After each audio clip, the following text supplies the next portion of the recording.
The inside arms are complete, just got the face and the outside to do. Now I'm going to focus on the inside back. Similar to the way I started the inside arms, my first upholstery layer is going to be jute webbing, but this time around I'm adding in springs. Just like you saw me do on the arms back in clip 7, I'm starting with the webbing. Using a webbing stretcher, I pull each one nice and tight. I've done my vertical webbings, now I'm going to do 3 horizontal webbings, and they're going to be interwoven through the verticals. Unlike the arms, the inside back is going to take a lot more weight and use once someone's sitting in the chair. So here the webbings need to also run horizontally, creating extra strength. And not just that, we also need a solid platform to hold the springs, which I'll be adding in the next step. The horizontal webbings are woven in and out of the vertical ones. It locks everything together like a grid. Webbing's done, now we need to add the springs to the inside back. I'm reusing the original springs I removed earlier in the stripping process, adding them back into the chair to create the lumbar support. That's the part that supports your lower back. Each one has to be hand stitched to the webbings with a series of knots. The next step in the upholstery build-up is to lash down my springs using this thick cord. It's called a laid cord. I've done one example here to refresh my memory. I've applied the cord top and bottom. You can see these springs at the moment are currently going to move all over the place, but top and bottom of these springs, they can no longer move up and down. They are fixed in place. However, I do need to put laid cord horizontally across both lines of springs to stop them moving left and right. I'm going to lash down vertically this side, and I start by using these 2 long tacks. The tacks are hammered halfway into frame, centered to the row of springs I'm working on. Each tack needs to sit right next to the other, forming an anchor to hold on to the laid cord. I'm making a loop in the length of my laid cord, which will sit snugly over each tack. And now this can be hammered home. My short end I'm going to leave for later, and then I'm doing a series of knots called a half hitch, and the first half hitch is going to come onto the second coil.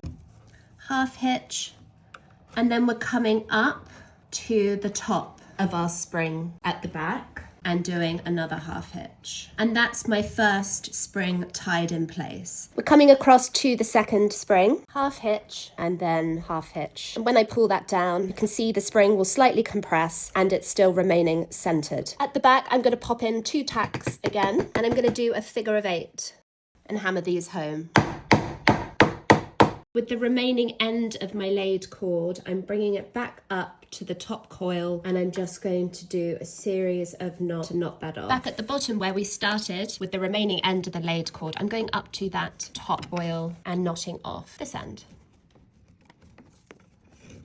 And that's my vertical cord in place. I'll be doing a part 2 on the inside back because explaining the springs is a pretty detailed process, and I don't want to miss any of the key steps in building up this part of the chair. So pop back for part 2 of the inside back build up.